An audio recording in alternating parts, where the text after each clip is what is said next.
Hello students, now we have to start our chapter that is resources and development. तो अभी तक हम लोग पढ़ रहे हैं about the soil resource. ठीक है, तो soil कौन कौन सी soil हमने पढ़ ली हैं? That is alluvial soil, black soil, red and yellow soil and laterite soil. ये हम ऑलरेडी पढ़ चुके हैं और आज हम पढ़ेंगे नेक्स्ट हमारी बची हुई सॉइल. तो सबसे पहले हम शुरू करते हैं about the arid soil. Okay,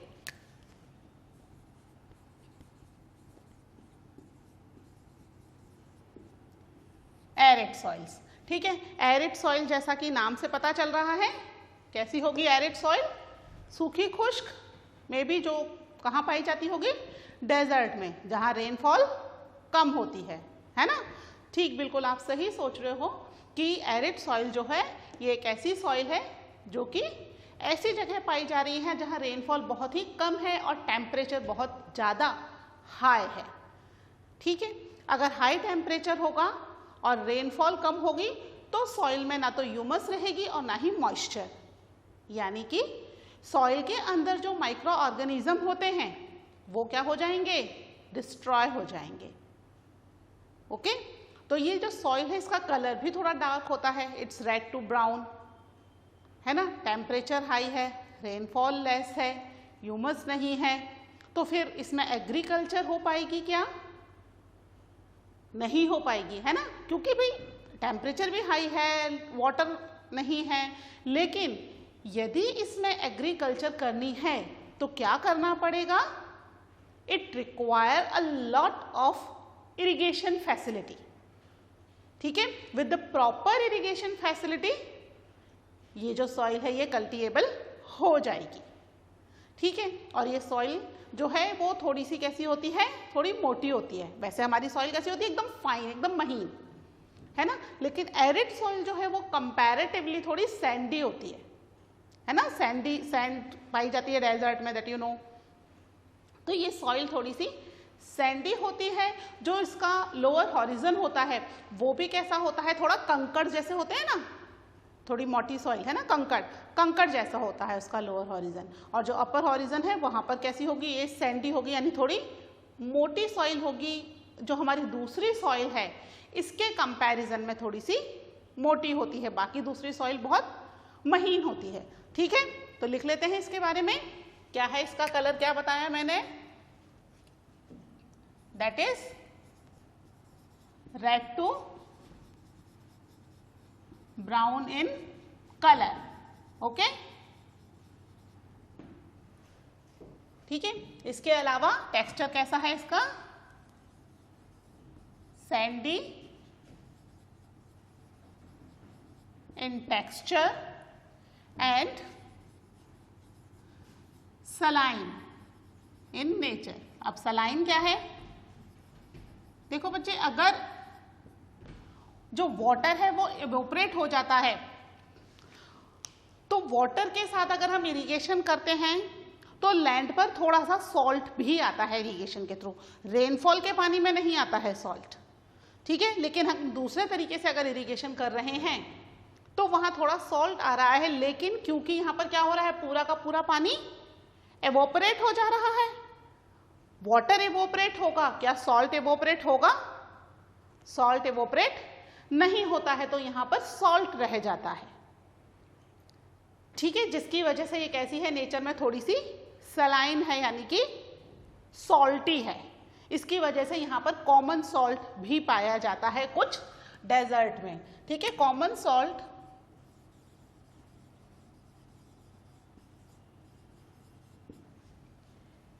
obtained due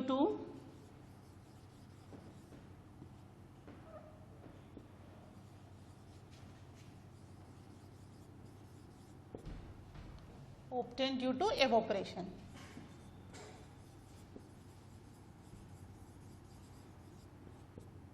ठीक है, समझ में आया यहाँ पे? और क्लाइमेट कैसा है यहाँ पर? Climate is dry climate. Dry climate मतलब रेनफॉल नहीं हो रही है, क्लाइमेट ड्राई है. अगर क्लाइमेट ड्राई है तो टेम्परेचर कैसा हो जाएगा? Temperature is high temperature.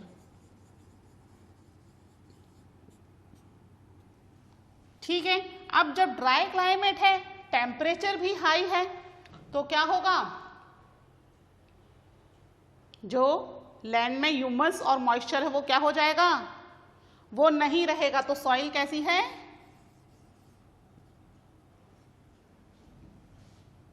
Soil lacks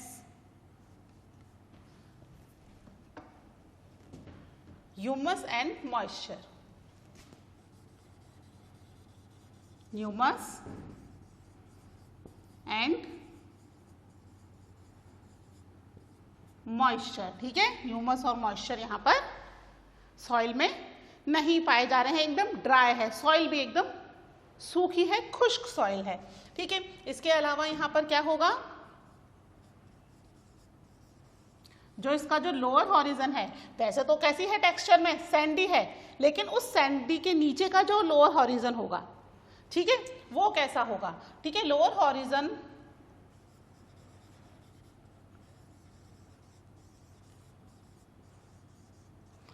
horizon of soil are occupied by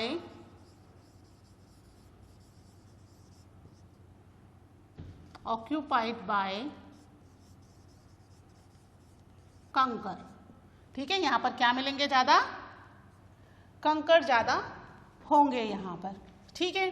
तो अब यहां पर इरिगेशन के थ्रू ही केवल एग्रीकल्चर की जा सकती है, अदरवाइज एग्रीकल्चर नहीं हो सकती, ठीक है। इसको भी लिख लिखते हैं, आफ्टर प्रॉपर इरिगेशन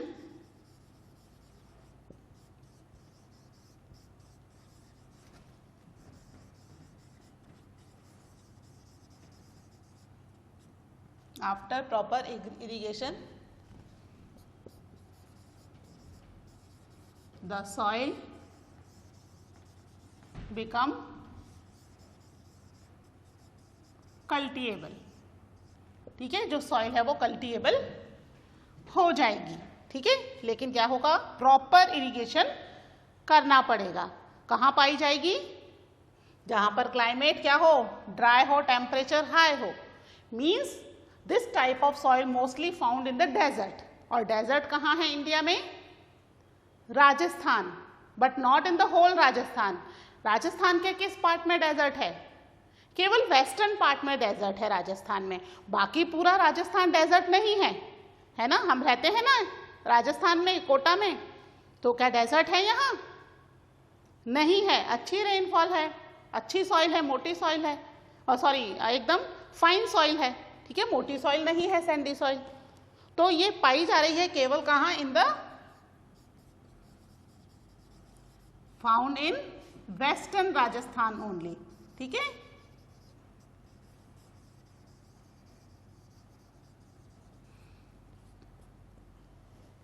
ठीक है, this is about the are arid soil, okay, इसको नोट डाउन कर लो। इसके बाद एक लास्ट सॉइल बचती है अपनी, दैट इज फॉरेस्ट सॉइल, वो करते हैं हम, राइट डाउन इट, ठीक है, इसको रब कर दो बच्चे। अब नेक्स्ट हमारी जो सॉइल है that is forest soil. Forest soil को माउंटेनियस सॉइल भी कहते हैं, ठीक है।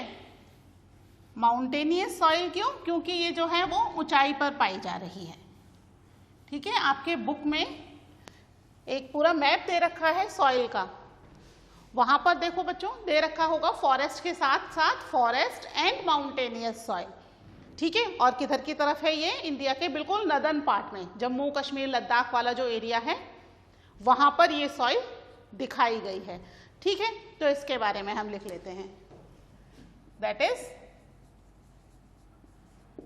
फॉरेस्ट सॉइल, ठीक है। तो फॉरेस्ट सॉइल पता चल गया कहाँ पाई जा रही है, वो मैप में देख करके इजीली रिकॉल हो जाता है, ठीक है। ऊपर वाला एरिया रेड कलर में मार्क किया हुआ है, ठीक है। तो ये फॉरेस्ट सॉइल को माउंटेनियस सॉइल भी कहते हैं, हिली और माउंटेनियस सॉइल। तो कई बार एग्जाम में ऐसे करके भी क्वेश्चन आ जाता है कि where is mountainous soil found, तो फिर कंफ्यूज मत हो जाना कि हमने तो माउंटेनियस सॉइल पढ़ी ही नहीं, जितनी भी सॉइल पढ़ी उनमें तो माउंटेनियस सॉइल तो कोई सॉइल ही नहीं थी। तो sometimes this forest soil is also known as mountainous soil. ठीक है, तो कहाँ पाई जाएगी? माउंटेनियस आ गया तो अब तो इजीली आप समझ सकते हो कि माउंटेनियस सॉइल पाई जाएगी either in the hilly region और द माउंटेनियस रीजन, यानी इंडिया के नदर्न पार्ट में मोस्टली ये सॉइल पाई जा रही है। ठीक है, तो these soil are found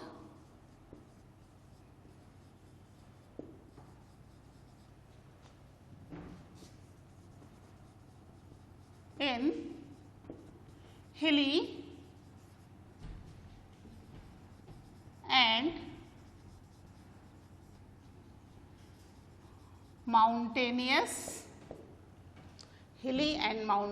areas where, अब हिली और माउंटेन रीजन पर भी क्या होता है?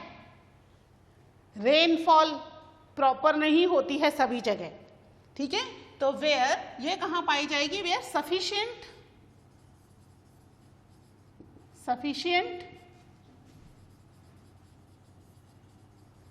Rainfall, sorry sufficient rain forest, rainfall नहीं, रेन फॉरेस्ट आर अवेलेबल। ठीक है, यानी कि जो माउंटेन है, माउंटेन के पूरे एरिया में, नीचे से लेकर ऊपर तक पूरा माउंटेन ही तो है ना, तो क्या पूरे माउंटेन में एक जैसी सॉइल होगी? नहीं होगी। इट्स डिफर, इसका टेक्सचर जो है वो डिफर होगा। तो ये जो फॉरेस्ट पाए जा रहे हैं, फॉरेस्ट कहाँ पाए जा रहे हैं? जहाँ पर थोड़ी रेनफॉल अच्छी हो रही है, सफिशिएंट रेनफॉल, बहुत अच्छी नहीं, सफिशिएंट, पेड़ पौधों के लिए जितनी सफिशिएंट होती है। ठीक है, not less not more.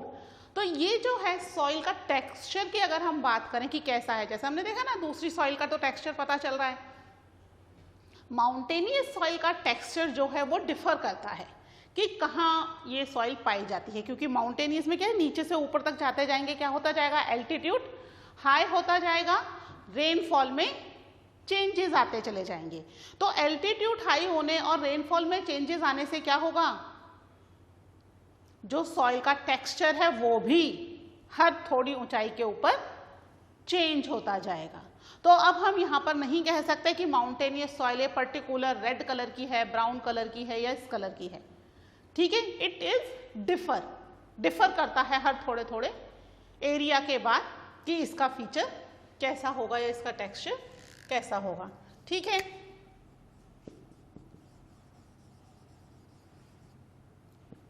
Features are differ based on location। ठीक है, कि किस लोकेशन पर है। ठीक है, 100 मीटर की ऊंचाई पर है, 1000 मीटर की ऊंचाई पर पहुंच गए, 2000 मीटर की ऊंचाई पर हैं, 3000 एंड अबव ऊंचाई पर जाने के बाद, हाइट पर जाने के बाद तो क्या हो जाता है? जो रेनफॉल है वो खत्म हो जाती है, केवल स्नोफॉल होती है। और स्नोफॉल के अंदर जो फर्टिलिटी है सॉइल की वो कैसे होगी स्नोफॉल में? एक तो सनलाइट भी कम आ रही है और वाटर भी अवेलेबल नहीं है, स्नो है। ठीक है, तो ये डिफर करता है इसकी लोकेशन पर कि लोअर एल्टीट्यूड पर है या हायर एल्टीट्यूड पर है सॉइल। अगर लोअर एल्टीट्यूड पर है तो वो सॉइल जो है वो वहां पे सफिशिएंट रेनफॉल होगी। ठीक है, तो it's differ based on the location. Okay, इसके अलावा जो हम इसकी सॉइल का टेक्सचर है वो लोअर और अपर वैली के हिसाब से करेंगे। ठीक है, they are loamy and silty.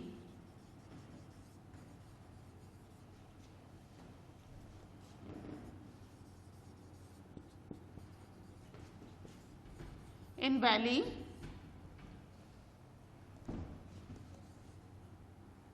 and chorus coarse grained in the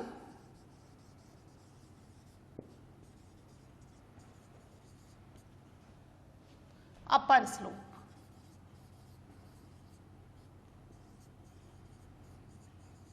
ठीक है, वैली में यानी नीचे की तरफ थोड़ी लॉमी और सिल्टी है, जैसे ही हम ऊपर चले जाएंगे कैसी हो गई, कोरस। कोरस मतलब थोड़ी रफ, थोड़ी मोटी सी, ठीक है, नॉट एज मच फाइन।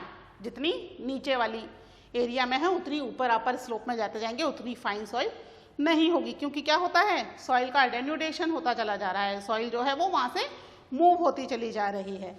ठीक है, इसके अलावा जहां पर स्नो कवर एरिया है, in snow covered areas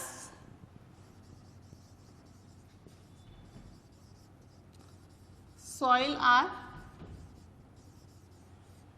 acidic. acidic मतलब acidic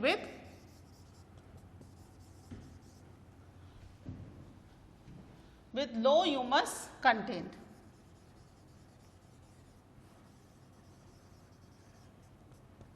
ठीक है, इन snow covered areas, snow covered areas पर सॉइल कैसी हो गई, थोड़ी एसिडिक हो गई। एसिडिक मतलब जो कि फर्टाइल नहीं है, क्योंकि यहाँ पर क्या है, ह्यूमस कंटेंट कम होता चला जा रहा है, क्योंकि रेनफॉल नहीं है, क्या हो रहा है, यहाँ स्नोफॉल हो रही है, स्नो कवर्ड है।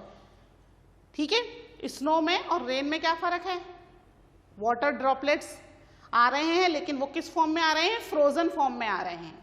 ठीक है, जिसकी वजह से सॉइल को ह्यूमस नहीं मिल पा रहा, वो तो जमे हुए हैं, तो सॉइल में सीप तो होंगे ही नहीं, सॉइल में एंटर तो हो ही नहीं पाएंगे, जमे हुए हैं ना, इसलिए सॉइल में ह्यूमस कंटेंट कैसा हो गया, बहुत ही कम हो गया सॉइल के अंदर ह्यूमस कंटेंट। अंडरस्टूड। ठीक है, इसके अलावा कहाँ पाई जा रही है, the soil found in the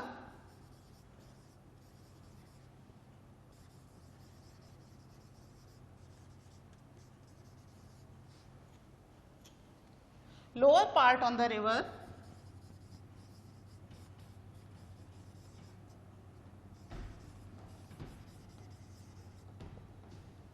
lower part of the river terraces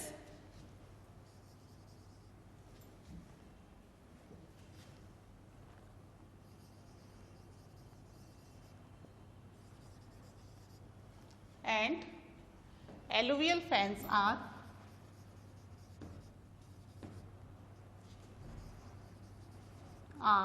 fertile. ठीक है, जो लोअर पार्ट है रिवर का, लोअर पार्ट मतलब ऊपर से रिवर फ्लो करा रही है ना माउंटेन से, तो वहां पर जो लोअर रिवर टेरेसेस है वहां पर जो सॉइल कैसी है, वो थोड़ी सी कैसी है, एलुवियल है और फर्टाइल है। ठीक है, इसको भी नोट डाउन कर लो। इसके बाद हम पढ़ते हैं about the soil erosion and soil conservation. Okay, ये हमारी सॉइल्स कंप्लीट हो गई यहाँ पर। Okay, note down it.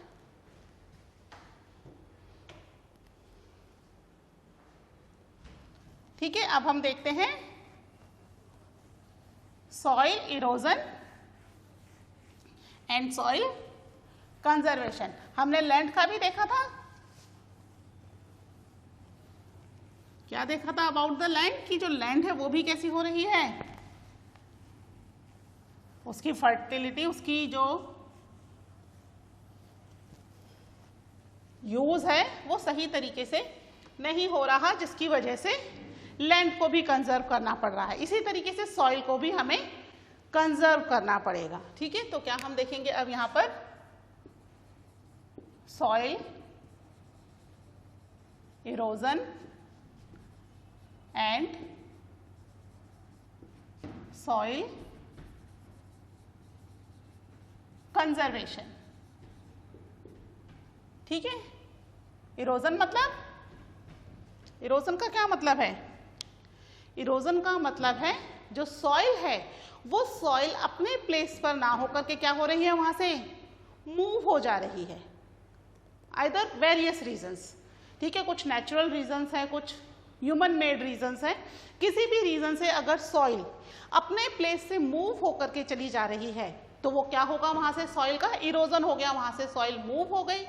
नई सॉइल बनने में टाइम लगेगा तो वो जो लैंड है वो फर्टाइल नहीं रहेगी। ठीक है, तो लैंड को फर्टाइल रखने के लिए सॉइल का होना बहुत ज़रूरी है। अगर सॉइल नहीं है तो लैंड की फर्टिलिटी खत्म हो जाएगी। वहां पर पेड़ पौधे किस में लगाएंगे, है ना, सॉइल में ही तो लगाते हैं हम पेड़ पौधे। ठीक है, तो यहाँ पर सॉइल इरोजन अगर होता है तो लैंड की फर्टिलिटी खत्म हो जाएगी। It can be removed with the various reasons. ठीक है, अभी हम उनको भी डिस्कस कर लेते हैं। पहले हम देख लेते हैं सॉइल इरोजन की डेफिनेशन क्या है। क्या है definition? The डेन्यूटेशन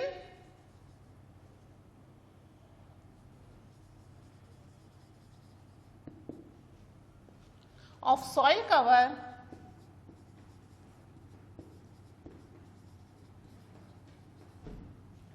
and subsequent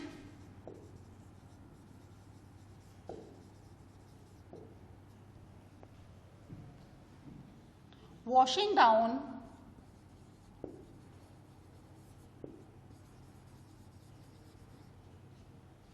is described as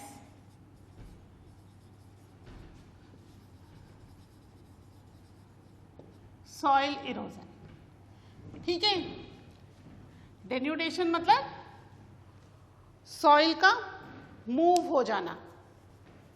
ठीक है, डेन्यूटेशन के अंदर जो सॉइल है वो सॉइल ना केवल फ्लैट एरिया से मूव हो रही है बल्कि रॉक जो है, रॉक की सॉइल भी मूव हो रही है। आपने 1-2 साल पहले बुक में पढ़ा होगा अबाउट द सी केव्स। ठीक है, सी की वजह से क्या हो रही है, सॉइल कंटिन्यूस इरोड हो रही है। ठीक है, that is known as denudation. ठीक है, that word is not new for you. Denudation already आप पढ़ चुके हैं अबाउट द डेन्यूटेशन। ठीक है, तो इससे सॉइल जो है वो मूव हो रही है, वॉशिंग डाउन, वॉश हो जा रही है, वहां से बह जा रही है किसी भी रीजन से। ठीक है, रीजन अभी हम डिस्कस करते हैं। That is known as soil erosion. अब ये जो सॉइल है वो मूव क्यों हो रही है, इसके नेचुरल रीजंस हैं। Natural ways of soil erosion. ठीक है, क्या होंगे नेचुरल वेज? नेचुरल यानी ह्यूमन इंटरफेयर नहीं कर रहा। ठीक है, ह्यूमन बीइंग के बिना इंटरफेयर किए ही अपने आप ये मूव हो जा रही है। किस रीजन से मूव होगी?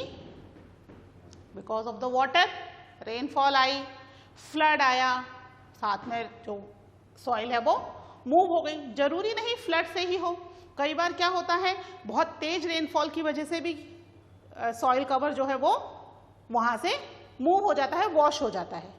ठीक है, पानी के फ्लो के साथ जो सॉइल है अपर लेयर, ठीक है, वो अपर लेयर ही क्या होती है, फर्टिलिटी के लिए इंपॉर्टेंट होती है, वो उस वाटर के साथ फ्लो हो गई, बह गई। ठीक है, तो यहाँ पर जो नेचुरल रीजंस है उसमें क्या है, सबसे पहले तो है वाटर, उसके बाद फिर विंड, आंधी तूफान। आंधी तूफान से तो बह ही रही है। अगर आसपास के एरिया में, सॉइल के आसपास में अगर कोई बैरियर्स नहीं है उस सॉइल को रोकने के लिए, तो क्या होगा, नॉर्मल विंड की वजह से भी सॉइल जो है वो मूव हो जाएगी। ठीक है, तो सॉइल मूव हो रही है because of the water and wind. कई बार सॉइल जो है वो ग्लेशियर्स के थ्रू भी मूव हो जाती है। ठीक है, ग्लेशियर्स मूव हो रहे हैं और साथ में वो लैंड को भी अपने साथ मूव करा रहे हैं, तो वहां से भी सॉइल मूव हो रही है। ये तो हुए नेचुरल रीजन। फिर दूसरे हमारे पास रीजन कहां से, कौन से आ रहे हैं, दैट इज ह्यूमन। ठीक है, human activities of soil erosion. ठीक है, ह्यूमन एक्टिविटीज कौन सी होंगी, ये हमने लैंड के लिए भी पढ़ी थी। ठीक है, क्या थी, डिफॉरेस्टेशन है और ओवरग्रेजिंग है, कंस्ट्रक्शन करवा दे रहे हैं सॉइल के ऊपर। ठीक है, इस वजह से भी क्या हो रहा है, सॉइल इरोजन हो रहा है। ठीक है, सबसे तो इंपॉर्टेंट क्या है यहाँ पर, डिफॉरेस्टेशन। डिफॉरेस्टेशन, ठीक है, फिर है ओवरग्रेजिंग, दोबारा एक्सप्लेन करने की जरूरत तो नहीं है, ओवरग्रेजिंग। फिर है कंस्ट्रक्शन एंड माइनिंग। ठीक है, इनकी वजह से भी जो सॉइल है वो क्या हो रही है, सॉइल इरोजन हो रहा है। ये हमने किसके बारे में लिखा है, अबाउट द सॉइल इरोजन। मैं इसको कंजर्वेशन को हटा ही देती हूँ, कहीं आप कंफ्यूज मत होना। ठीक है, ये है all about the soil erosion. ठीक है, natural activities and human activities, इसको नोट कर लीजिए। फिर हम लिखते हैं about the soil conservation. Okay,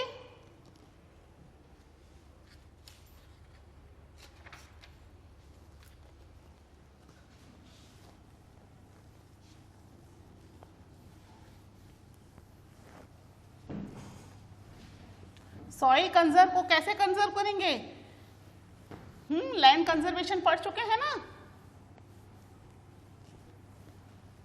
land को कैसे कंजर्व कर रहे थे, सॉइल कंजर्वेशन। ठीक है, सॉइल कंजर्वेशन का मतलब है measures to control soil erosion. Soil erosion को रोकने के तरीके क्या होंगे।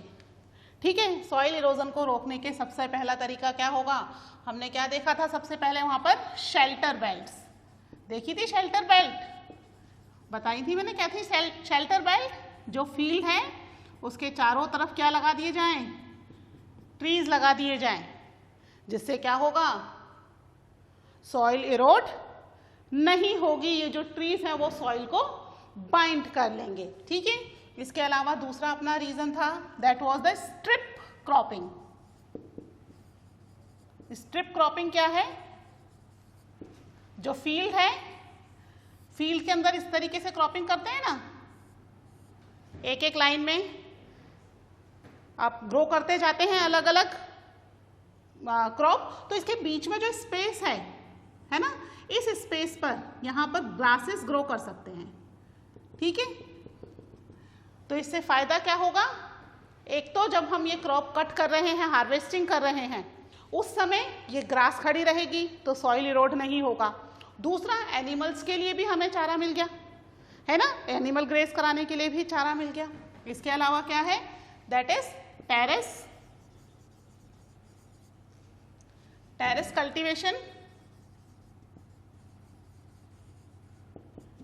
ठीक है, एंड एक है इसके अंदर counter plugging, sorry contour plugging.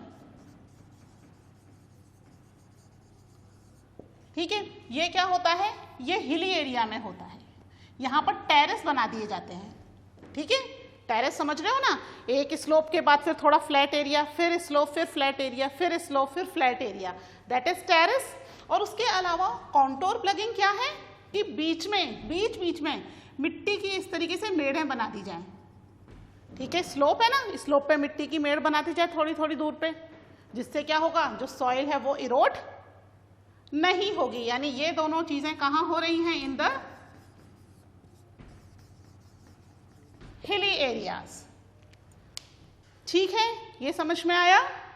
इसके साथ ही आज हमारा ये चैप्टर जो है रिसोर्स एंड डेवलपमेंट, ये कंप्लीट हो रहा है बच्चे। आप एक बार बुक में से इसको अच्छे से रीड कर लेना। If you have any doubt that we will discuss. Okay, till now take care, bye.